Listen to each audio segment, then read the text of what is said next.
ವೀಕ್ಷಕರಿಗೆಲ್ಲ ನಮಸ್ಕಾರ. Welcome to my YouTube channel. Bigg Boss ಮನೆಯ ಈ ವಾರದ ಕಿಚನ ಪಂಚಾಯಿತಿ ಯಾವ ರೀತಿ ಇದೆ ಅಂತ ಈ ವಿಡಿಯೋ ಮೂಲಕ ತಿಳಿಸ್ತೀನಿ. ವಿಡಿಯೋನ ಸ್ಕಿಪ್ ಮಾಡದೆ ಕೊನೆವರೆಗೂ ನೋಡಿ. ಇನ್ನು ಕಿಚನ ಪಂಚಾಯಿತಿಯಲ್ಲಿ ವಾರದಲ್ಲಿ ಮಾಡಿರುವಂಥ ಸ್ಪರ್ಧಿಗಳ ಸರಿತಪ್ಪುಗಳ ಬಗ್ಗೆ ಮಾತನಾಡಲಾಗುತ್ತೆ. ಹಾಗೆಯೇ ಕಿಚನ ಕ್ಲಾಸ್ ಕೂಡ ಇದ್ದೇ ಇರುತ್ತೆ ಅಂತಲೇ ಹೇಳ್ಬೋದು. ಹಾಗೆಯೇ ಈ ವಾರದ ಕಿಚನ ಕ್ಲಾಸ್ ಯಾರಿಗಿದೆ ಅಂತ ನೋಡೋದಾದರೆ ರಕ್ಷಿತಾ ಶೆಟ್ಟಿ ಅವ್ರಿಗೆ ವಾರದ ಕಿಚನ ಕ್ಲಾಸ್ ಇದ್ದೇ ಇದೆ ಅಂತ ಹೇಳ್ಬೋದು. ಮೊದಲಿಗೆ ರಕ್ಷಿತಾ ಅವ್ರಿಗೆ ಒಂದು ಪ್ರಶ್ನೆನ ಕೇಳಿದ್ದಾರೆ. ಗಿಲ್ಲಿ ಮತ್ತು ರಘು ಅವ್ರ ಜೊತೆ ಬೇರೆಯವರು ಕ್ಲೋಸ್ ಆದರೆ ನಿಮ್ಗೆ ಆಗಲ್ಲ ಅನ್ನೋ ಒಂದು ಪ್ರಶ್ನೆನ ಕೇಳಿದ್ದಾರೆ.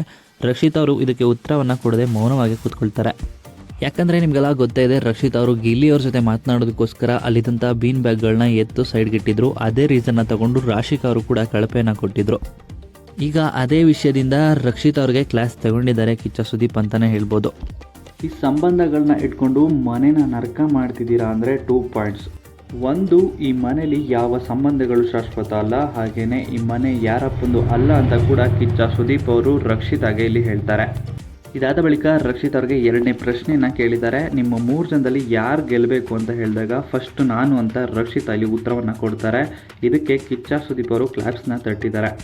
ಎಲ್ಲ ಸಂಬಂಧಗಳನ್ನ ಕಟ್ಕೊಳ್ಳಿ, ನನ್ನ ಅಣ್ಣ ನಿನ್ನ ತಂಗಿ ಅಂತ ಬಾಗಿಲುಗಳು ಹಿಂಗೆ ಓಪನ್ ಆಗುತ್ತೆ, ನೀವು ಹಿಂಗೆ ಹೋಗ್ತೀರಾ ಅಂತ ರಿಯಾಕ್ಷನ್ ಮಾಡಿ ಕಿಚ್ಚ ಸುದೀಪ್ ಅವರು ಎಲ್ರಿಗೂ ತೋರಿಸ್ತಿರ್ತಾರೆ. ಈ ರೀತಿಯಾಗಿ ರಕ್ಷಿತಾ ಅವ್ರಿಗೆ ಈ ವಾರದ ಕತೆ ಕಿಚ್ಚನ ಜೊತೆ ಕಾರ್ಯಕ್ರಮದಲ್ಲಿ ಕಿಚ್ಚ ಸುದೀಪ್ ಅವರು ಕ್ಲಾಸ್ನ ತೆಗೆದುಕೊಂಡಿದ್ದಾರೆ ಅಂತಲೇ ಹೇಳ್ಬೋದು.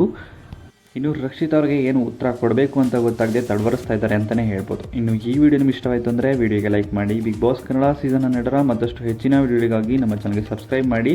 ಹಾಗೆಯೇ ನಿಮ್ಮ ಪ್ರಕಾರ ಈ ವಾರದ ಕಿಚ್ಚನ ಕ್ಲಾಸ್ ಯಾರಿಗೆ ಇರಬೇಕಿತ್ತು ರಕ್ಷಿತನ ಬಿಟ್ಟು ಅಂತ ನಿಮ್ಮ ಅನಿಸಿಕೆಯನ್ನು ಕಮೆಂಟ್ ಮೂಲಕ ಕಮೆಂಟ್ ಮಾಡಿ ತಿಳಿಸಿ.